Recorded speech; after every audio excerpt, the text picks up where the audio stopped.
Morning. Welcome to this Monday morning edition of Sports Shorts Daily presented by LeBear's Casino in Baton Rouge. Ronnie Rance alongside TK Tommy Chrysan with you.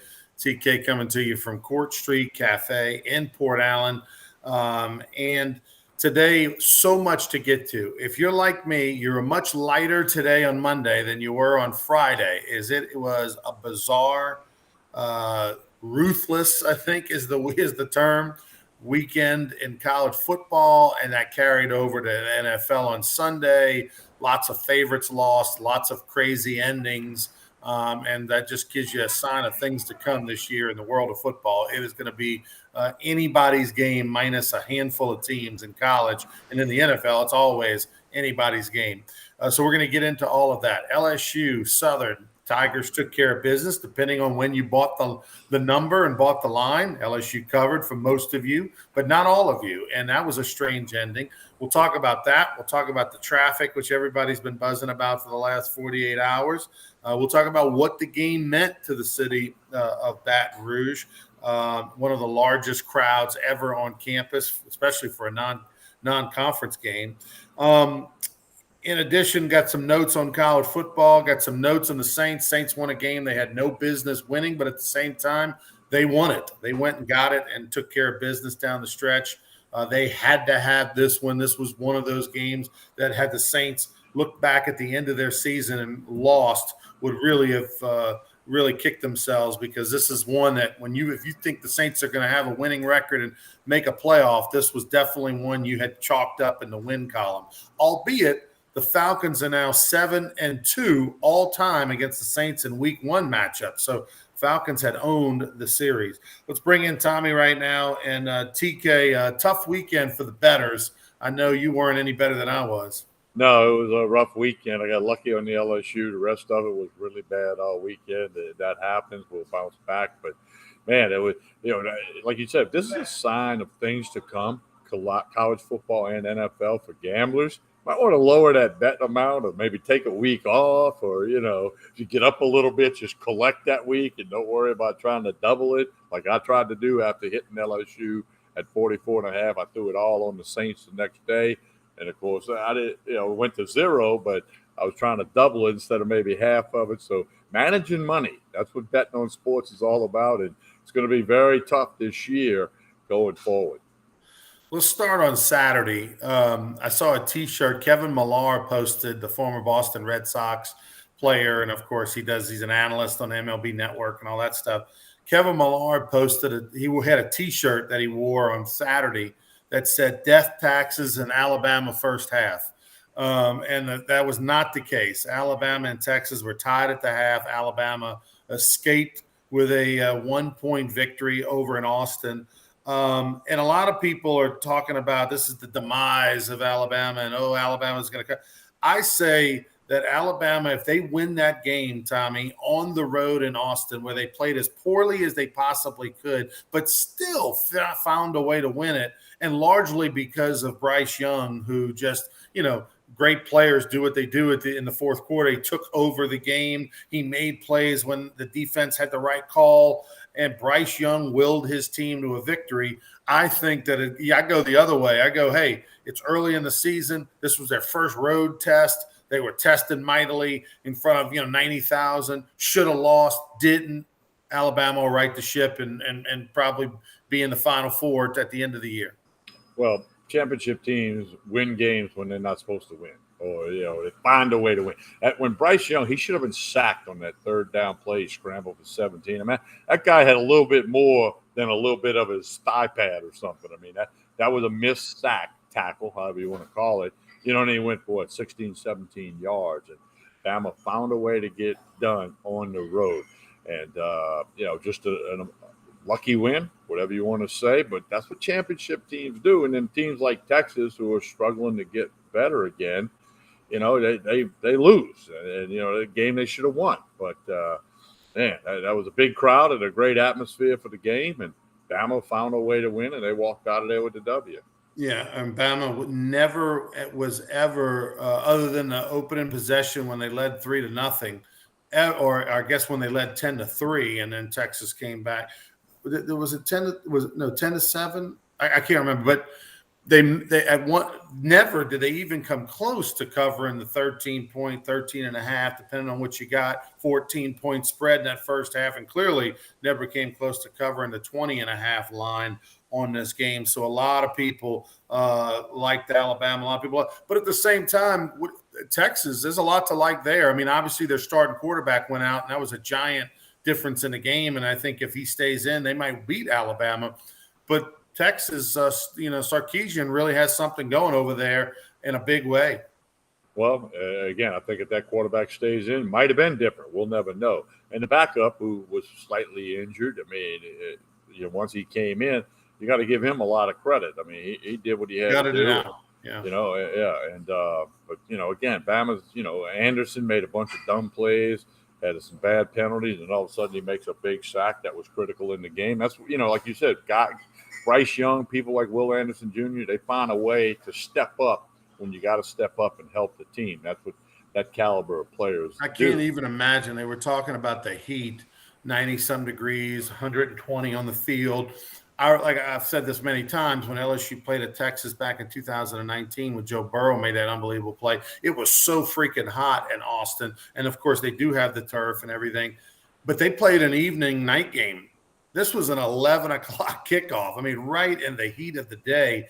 It's like somebody lost a bet and made them pay. And so brutal weather. Yeah, you're going to kick off whatever time TV tells you to kick off. But, there was some people saying, why a game like that at 11 a.m.? But, there's lots of layers involved there. And then, of course, after the game, some of the Bama players with the horns down sign, and Nick Saban went off on that. Ronnie, can we please stop with that? I mean, Texas, stop saying it bothers you. And it's a penalty if you do it during the game. Well, if you do it in the Big 12, yeah. Yeah, well, so here's the thing. Okay, so LSU fans have been saying, go to hell, Ole Miss, for 75 years. So if all of a sudden Ole Miss says, we don't like that anymore, is it going to become a penalty or you can't do it?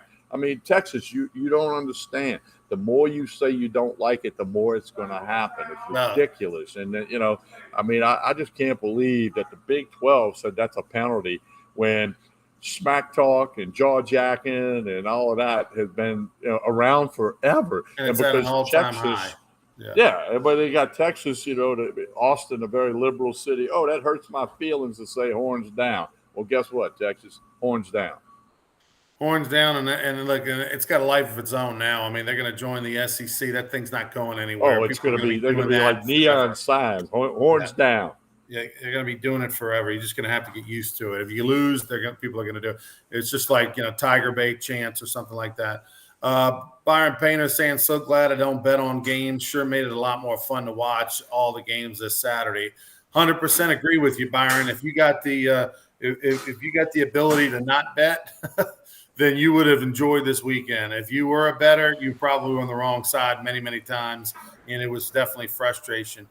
Jamie, talking about the safety in the game, in the Alabama-Texas game, where Bryce Young was sacked in the end zone. It wasn't ruled a safety. Jamie thought it was definitely intentional ground, and if the forearm wasn't down. I 100% agree with that. I don't think it was a safety technically, but that you could have – to me, that was how the officials could have fixed things. Like, it looked like a safety, but it should have been intentional ground and then a safety anyway. Maybe Nick Saban, his reputation got him one there. All right, let's move on. Let's still stay over in Saturday. Let's stay in Texas. Texas A&M, I mean, everybody was buying the Aggies, a year ago.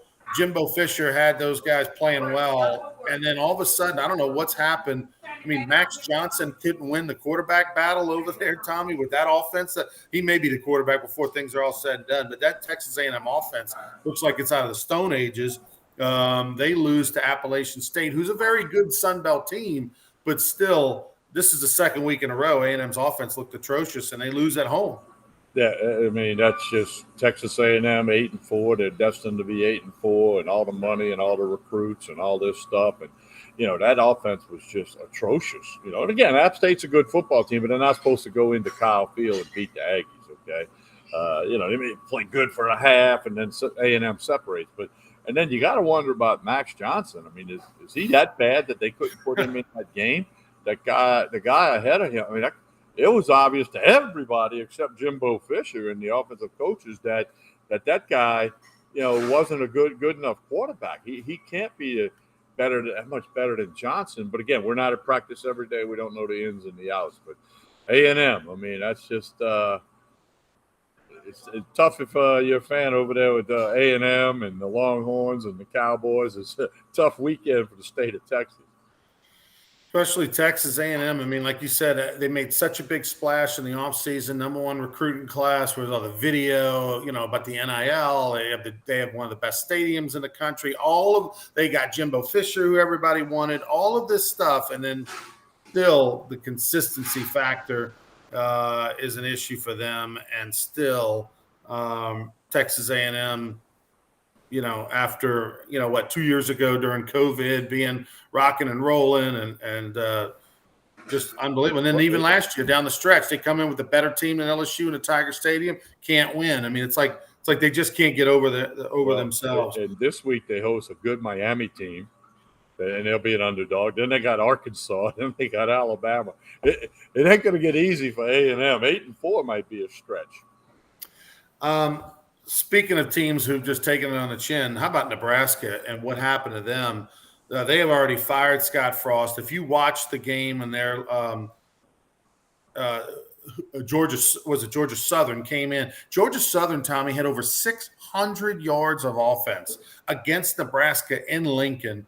You knew as soon as that game was over with that I said to the people around me at Tiger Stadium, like, he's going to get fired tomorrow. And that's exactly what happened. Even though Scott Frost is a beloved son, former quarterback. So the Nebraska nation was super happy to get him out of Central Florida years ago. And people were fired, Tommy, because surprised, Tommy, they got fired because there was a lot of rumor on the internet the last couple of weeks that if they wait till after October 7th, Nebraska's going to get to save millions of dollars in the buyout. But you're hearing something else. What's going on with that? Well, the buyout's $15 million. That's what he's going to get. If they'd have waited till October 1st, it'd have been like $7 or $8 million they'd have owed him. Okay, but it was brought out by Trev Alberts, the athletic director, that they made a decision to fire him. Okay, so they fired him yesterday. If they wait, let's just say let's wait and save the money. What if they beat Oklahoma this Saturday? Or what if they lose in overtime? Or what if he, wins 2 in a row? So, I mean, that which is going to happen eventually might as well happen now. Obviously, they're not worried about the $6 or $7 million because firing Scott Frost has been a topic for a couple of years. When he lost the opening game this year, they played North Dakota. And I said it on Sports Shorts Daily. If he'd lost to North Dakota, they'd have fired him after that game. He barely got by. Okay, then they lose to Georgia Southern in Lincoln with the 600 yards. And it was just it's just not working. So they had to make the decision. And the reason I'm hearing about the delay, not delaying, is they don't want to give him a chance to, right the ship or the players rally behind him. They got a big one, obviously, with Oklahoma this week. But, that game ain't what it used to be. And Oklahoma's going to be a 15 or 20-point favorite. I think the line's 15 already. And I'm surprised it's not higher. But, no, so, they're obviously not worried about the money. It's more about getting the right person in and, trying to straighten out that football program. They gave up over 500 yards of offense to Northwestern, and Northwestern, not Northwestern State, but Northwestern out of the Big Ten over in Ireland. They gave up over 600 yards of offense to Georgia Southern at home. Nebraska, and poor Bo Pelini. Bo Pelini, he was the McClendon of Nebraska, right? Win 9 games every year, not good enough. 9-3, 9-2. 8-4, whatever, all the consistency of winning about averaging 9 wins, not good enough at Nebraska. They think of themselves as a better program than they are. They think of themselves as Tom Osborne, Nebraska from the 70s and 80s and 90s, and that's not the case. But they can't get over themselves, so they fire Bo Pelini, who's got a good thing going, and now they would, they're like LSU in the early 90s under Curly Hallman. They need to bring the magic back, and they need Jared DiNardo to come out of retirement. But it's going to be – Nebraska's never going to be Nebraska like it was. Those days are gone, and they have to accept that. Well, I saw a list of potential people to replace him. Ed Orgeron's not on that list. Yeah, no, Ed Ogeron. You know who is? Ed Ogeron's calling Scott Frost saying, "Hey, my boy, I got a condo next door. Take you 15 million, come live with me in Miami." I mean, they're going to be hanging out together. Marcus Freeman in Notre Dame, that's a program that's not what it used to be. Another letdown. They're now, Marcus Freeman 0-3 as head coach, going back to the bowl game a year ago. He's now 0-2, of course, lost to Ohio State, but he went ahead and lost this week. Who got him? Marshall. Marshall. We are Marshall. It wasn't even close, Tommy. I mean, Marshall beat Notre Dame, and and as much as they're trying to spin the positiveness of Marcus Freeman, who was highly thought of as a defensive coordinator, LSU wanted him. Ed Ogeron tried to get him. He supposedly thought he had a verbal deal done. It fell through, and he went to Notre Dame. This is, to me, the simple case of opening that bottle of wine before it's ready. You can't open that Asti Spumante or whatever wine before it's ready. And here we are, Marcus Freeman. Yeah, great young coach, defensive coordinator, big-time recruiter, but he's too young. He's not ready. It's Mike Archer all over again. They're so desperate to find the next young super wonder. Why not wait and let the guy be 50 years old or older, or go coach at a mid-major somewhere as a head coach and learn. Giving these young coaches, inexperienced head coaches, the job before they're ready clearly is showing up here at Notre Dame. I think it is. The last 50 games with Brian Kelly, they were 44-6. Now without Brian Kelly, they 0-3. So a lot of that's getting pounded on, and obviously Kelly's got nothing to do with the last two losses and very little to do with the bowl game because he left prior to the bowl game. But Notre Dame, they're kind of like A&M. You're not really as good as you think you are. So go to the drawing board. Texas A&M. You're not what just because you were a great team in the 40s and 50s and you won a title in '88 with Lou Holtz. It's not there anymore. Okay, accept reality. Join a conference with your football team so you can have a shot to get into the expanded playoffs. And if not, it's going to be same old song and dance, and people are just going to make fun of Notre Dame each and every week. Marcus Freeman, 36 years old, by the way, 36. And, the sad truth is that, if he was 46, he'd probably have a much better chance of success, trying to give guys the job out of desperation because you don't want them to leave your program as an assistant, as opposed to saying to Marcus Freeman, hey, stay on as the highest paid coordinator in the country for whoever we hire. And if he doesn't like it, he can leave and then hire him back years from now. But anyway, Notre Dame is in a disaster with their redshirt freshman quarterback, super young coach, even younger coordinator than 36. They're a mess. How about Wisconsin losing at home to Washington State? West Virginia lost. Missouri's offense looks worse than A&M's. And Northwestern, lost after a big win a week ago.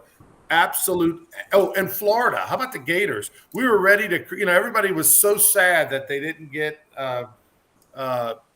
Billy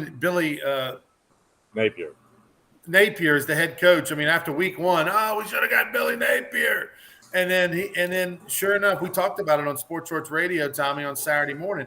This was going to be a giant game for Florida because you were going to be able to see, can they handle success? Everybody patting them on the back all week. This is a team that shouldn't have beat Utah, that had some great plays by Richardson, had a giant crowd, won Utah. But, the letdown factor against Kentucky, and it showed up. And they played terrible against Kentucky. Kentucky won for only the second time in 53 years in the Swamp. And now Florida is 1-1, probably what you thought they would be. You thought they'd lose to Utah, beat Kentucky. Well, it was the other way around. But Florida's now not as good as we thought they were. Well, Kentucky's ranked either 9 or 10 this week with those new polls.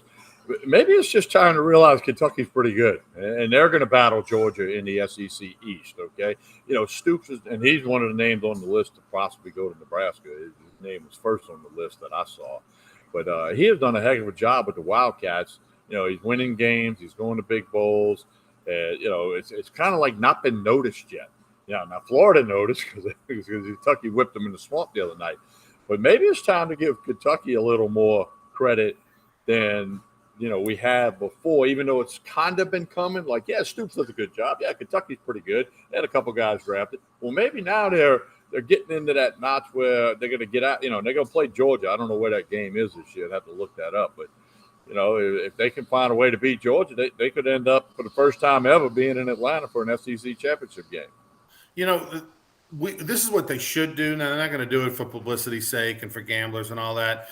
But they shouldn't just like with the rankings, with the playoff rankings. They don't release those till 5-6 weeks into the season.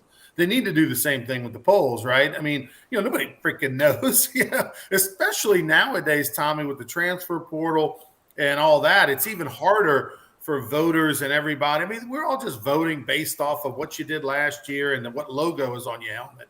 And so, they really shouldn't even come out with any preseason rankings, although it sells clicks and things like that, because nobody knows. I mean, but we fall victim to, we see a number next to a team. Oh, number 11 is taking on an unranked team. Therefore, an unranked team has no chance. And clearly we've learned after the first 2-3 weeks of the season, that is not the case. Yeah, I mean, again, Notre Dame being ranked every year for the last 25 years is a total joke. They don't deserve that. Well, I guess one year they got to the playoff finals, but to have them up there this year, it just proves. You're right, Ronnie. It's clickbait. Preseason poll and the polls now. It gives us something to talk about. It gives a lot of people, the writers, stuff to write about. I mean, there's lots of reasons for it. I don't think it's going to go away, but you have to start understanding that it means nothing. Like now, everybody's hair is on fire because Georgia passed Bama from 2-1 in one of the polls. It doesn't matter on September the 12th. It does not matter on September the 12th who's ranked wherever. Okay, it matters when we get a bunch of weeks down the road. A couple things before we move to the NFL. A couple of quick observations. Jordan Addison is a stud. Not that that's a shocker. He won the Biletnikoff Award a year ago at Pittsburgh. He's now at USC. This guy is fantastic as a wide receiver, super dynamic. Caleb Williams, a quarterback at USC, the transfer from Oklahoma. I mean, he looks like he's come into his own. So they're legit. And with that conference in shambles, definitely look like a team that could win. Talking about USC, could win the Pac-12 this year. I don't know if Les Miles maybe left a little bit of fairy dust over there in Kansas. They're 2-0. They won 55-42 over West Virginia in overtime. Score a touchdown, extra point, pick six, win by 13 in overtime. Lane Leopold is the head coach over there. He's the guy. Remember when Wisconsin Whitewater, Whitefish, whatever, always won national championships? I mean, even going back decades, but he won 6 as a head coach in Division III, and then built the Buffalo program, into some consistency. Went to Kansas after Les Miles is going. Nobody paid any attention, and now he's got a quarterback who's putting up some big time numbers. They beat Texas at the end of last year, and narrowly lost a couple others. All of a sudden now Kansas is kind of becoming a story like Kansas State did years ago. I'm excited for them. But let's talk LSU for a minute. Tigers, what did you learn about them after this weekend? It's obvious Jaden Daniels is the better quarterback. That was surprising how bad. A lot of people in the game. I mean, a whole lot of people got some snaps, including Walker Howard. But I learned, number one, that why Daniels was named starter. Hard to believe it was really close, but that one game snapshot by Nussmeier, probably not fair to judge a whole lot into that.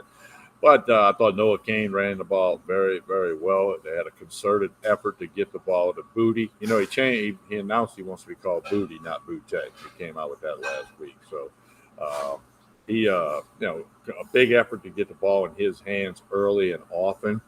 And, the game wasn't perfect. I suggested they try to play a perfect game. They didn't quite do that. Not that nobody plays a perfect game, but I think LSU learned a lot about themselves, and you're going to have to look at that film, continue to correct and adjust. Offensive line got shuffled around a little bit. But now you got a conference game Saturday at 5 o'clock. Mississippi State. I watched the Bulldogs beat Arizona late Saturday night. That game was still on at 2:30 in the morning. Now it happened to be they pounded Arizona. And I mean, State looked good. Their quarterback Rogers looked really. I watched them because obviously they're playing LSU this week. Quarterback Rogers looked good. Defense, they were all over the field against Arizona.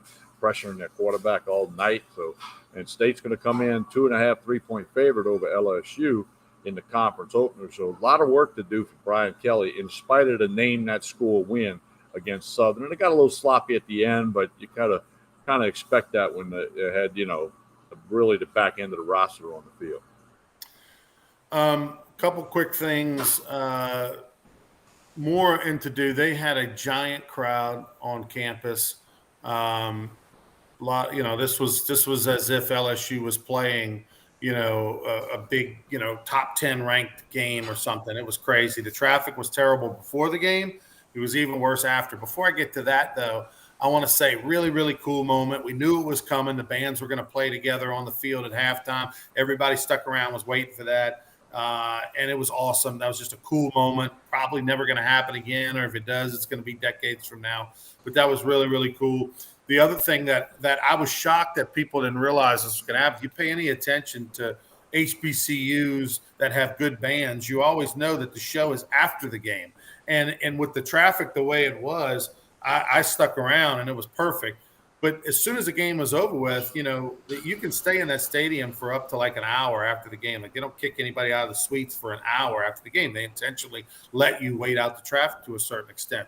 And the bands went back and forth playing songs. Like I want to say LSU's band probably played at least 6 songs, and so did Southern. So it was a great filler of time, and it was awesome. This empty stadium, these two bands were just going at it on opposite ends of the field. That was really, really cool. I sat there and watched it and took it in because I knew it was a monumental moment. And they don't do that. Like when LSU plays Alabama or something, the bands don't stick around and play, songs after the game. And it was really, really cool. I think Southern's band brought out the best in LSU's band.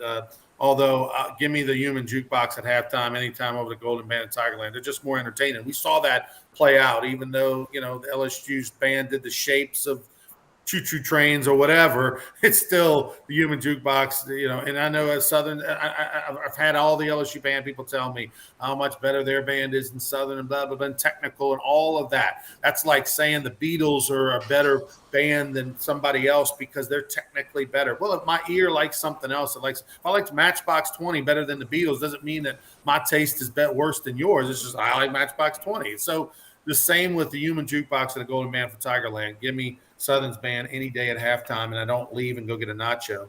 But when it's LSU's band, I probably do, with no peppers on top, though. The traffic, Tommy, I don't know what they can do about it. Everybody bitches and complains. It was as bad as it's ever been. They've done, the city and the state have run studies and spent thousands of dollars, and no matter who's the head of state police, no matter who's the mayor, no matter who's in charge, they can't figure it out. Well, part of the problem was I saw pointed out this morning somewhere I was listening or reading that, before the 2 upper decks and the 3 upper deck, when the original Tiger Stadium, 60-something thousand people, and then they threw the West upper deck in there, the stadium has kept expanding up to 103,000, but they've never done anything with the infrastructure, the roads, the park. They never expanded Nicholson Lane, Nicholson Drive to 4 lanes, or River Road, make it a little more passable, put some lights out there. They never, and the campus is rather landlocked by the river, by downtown, and there's really nowhere to go on the campus other than where like the new box and the tennis facility and there's a rec facility way down that Gourier Drive.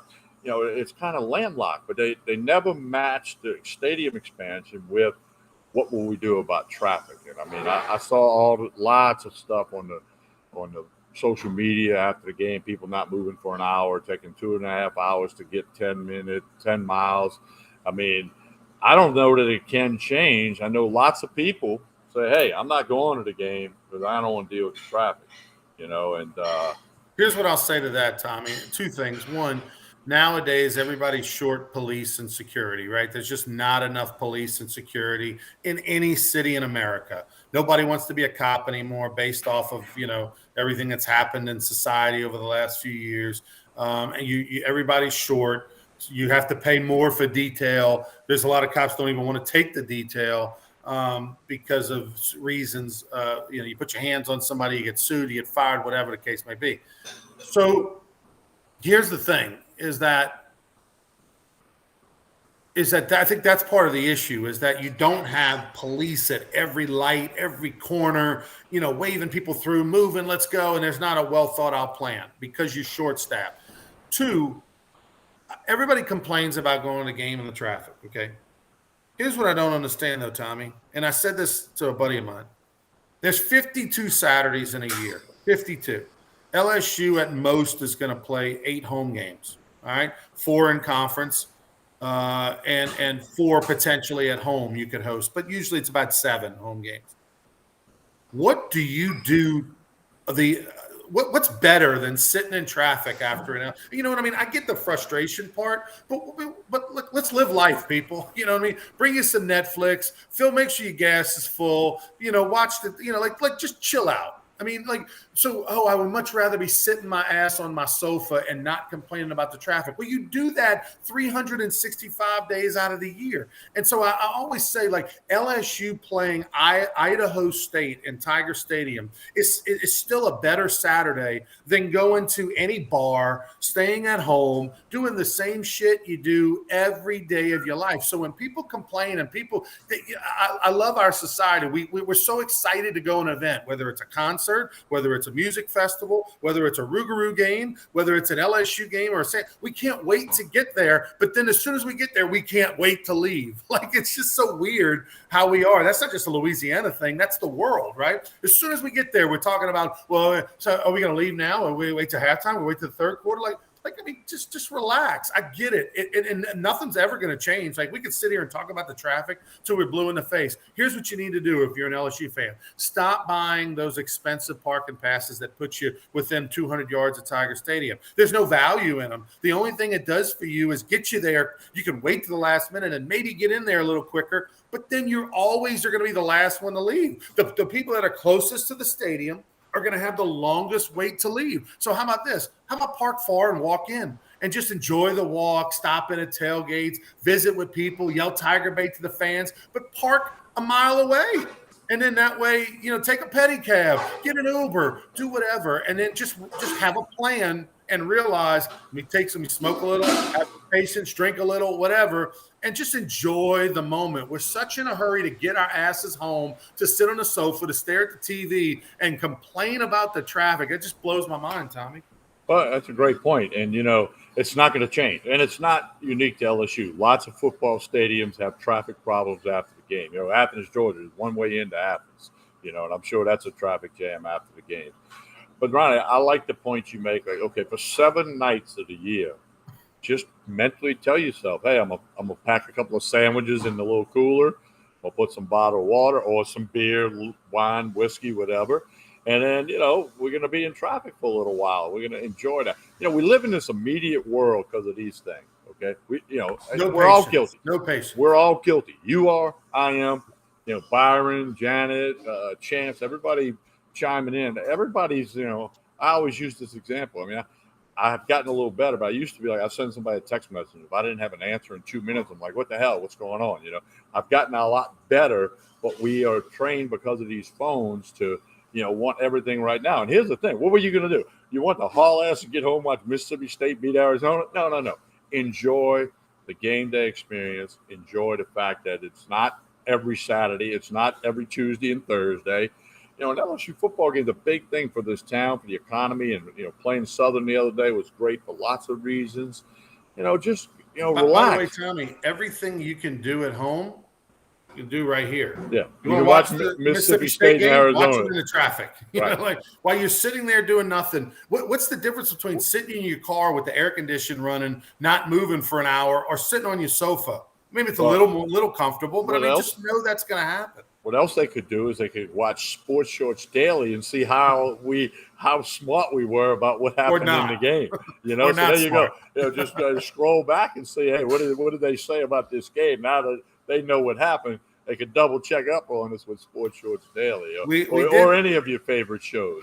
If you would have watched Sports Shorts, if you listen to Sports Shorts Radio on Saturday mornings from 10 to noon on 104.5 ESPN Baton Rouge, you'd have known that Hunter McCann. I think Hunter went 2-1 on his picks on Saturday. He had Houston covering; they covered. He had Oregon State winning; they won. in overtime, and we know we lost the Alabama first half line. So I think it was 2-1, but that really wasn't his pick. That's more. There was another game. Oh, it was Alabama, I think or something. Maybe it was the first half or for the game. But so I think he went 2-1. He was one of the few pickers, prognosticators who actually had a winning record this weekend. Yeah. Speaking of winning, the New Orleans Saints, Ronnie. I can't believe it took us 34 minutes to get to this, but you talk about win a game you don't deserve to win. Get on the airplane and get your ass out of Atlanta and get home ASAP. Okay. I mean, they look so bad, and then to look so good. The Falcons. Once again, they let a 16-point biggest comeback Saints history to be down 16 with 11 minutes to go in the game and come back and win the game. I mean, just you talk about pulling it out of your ass. I mean, the Saints. The Saints. That's gonna be one of them you might look back on whether they win the South or they get into the playoffs. You might be able to look back and say, hey. Remember that day in Atlanta when you should have lost and you got the win? It could be the difference of playoffs or not. But, a lot of good things about the Saints, especially in the fourth quarter. But before that, it was like, who is this team? The Saints, this is, to me, the Saints and Alabama played the same game. Talking about the University of Alabama, right? Both of these teams had high expectations. Obviously, Alabama's expectations are to go undefeated, where the Saints weren't. But both teams were, expected to win and were favored and, expected to be teams. The Saints are expected to compete for the playoffs and maybe be an NFC champion contender. And obviously Alabama is. And both had no business winning the game, trailed for most of the game. Saints were even worse off than the Crimson Tide, but yet found a way. Jameis Winston was on the verge of going into that. He went into that injury tent. I think he hurt his back or something. Went into the tent. It looked like Andy Dalton was going to come into the game. And now we were going to start talking about is Jameis Winston. And Jameis Winston said, no, put me back in the game, and then had this tremendous comeback. Ended up throwing for over 250 yards. The over-under for him was like 220. And a friend of mine took the over on 220 yardage. It's like Jameis Winston was never going to throw for over 250 yards until he did. I mean, it was unbelievable what he did in the second half of that game. And Jameis Winston put his stamp on this team, put his stamp as the leader. That is a game that Saints fans will always remember because that dude was out. He was going to take himself out of the game. He was hurt. Dalton was going to come in. We were going to maybe see it, get one more score. Andy to start talking about should Andy Dalton be the quarterback and all this stuff. And Jameis Winston said, He went in there. Jarvis Landry showed up. Michael Thomas showed up. Olave did some things. I mean, like the guys that were supposed to be guys showed up, and Jameis Winston took a giant step forward. And now I think, it's like a relief, a breath of fresh air. And now the Saints can regroup and move forward and get ready for Tampa and have a real chance to win this week. Well, and Jameis got to learn the rules. I mean, clocking that ball for the intentional ground, and that ended up not being costly because they won. But, if he's not sure whether Landry's out of bounds, he's got to ask the ref, or are we out of bounds here, or are you chopping the clock in? And that was just a mental mistake. And I bet you a lot of the Saints players and some of the Falcons players didn't even know that rule. But, the referee knew it and got the call done. So I'm not blaming just Jameis because a lot of people probably didn't know that was the case. And, they were able to overcome that. You're right. He put a stamp on his team. And now they get to play Tampa, who beat Dallas last night with a bunch of 4 field goals. And against a bad Dallas. By the way, Dallas has been eliminated from the NFL playoffs. First team eliminated in 2022. Jerry Jones' Dallas Cowboys. That tickles a lot of people.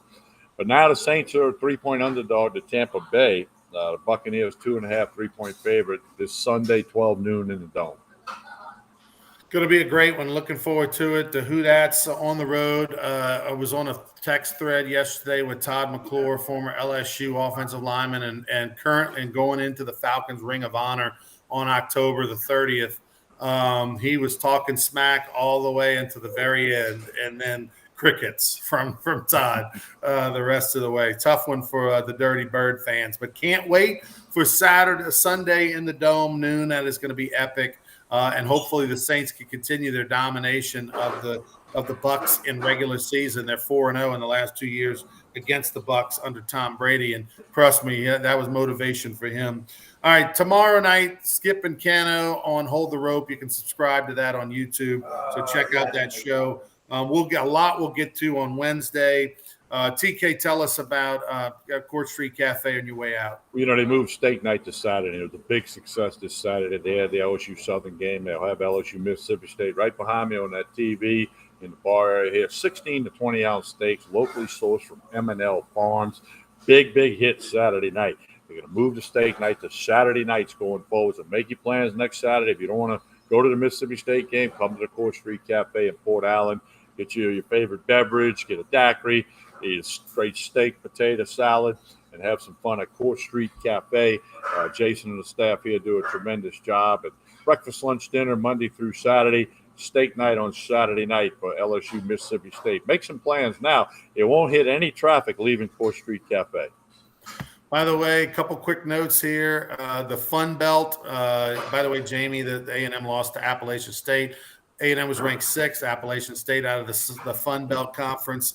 What a weekend it was for them. Also, everybody wanting to know how Jamie got to the interstate in 30 minutes leaving Tiger Stadium. So make sure you tell everybody. And just want to give a shout out to Cade York, huh? I mean, Cade York was unbelievable. 58-yard field goal to win the game for the Browns over the Panthers on the road. First ever regular season NFL game. Cade York, we knew he was a great kicker at LSU. He's done nothing but look like he's going to be one of the best ever in the NFL. And make sure, if you're watching us on Facebook, go over to our YouTube channel and subscribe. Just type in Sports Shorts hosted by Ronnie Rance in the search bar on YouTube and hit that subscribe button. We appreciate you very much. We'll see you on Wednesday, everyone. Until then, please share this on social media. We'll see you on Wednesday. Have a great one. You've been watching Sports Shorts presented by LeBear's Casino in Baton Rouge.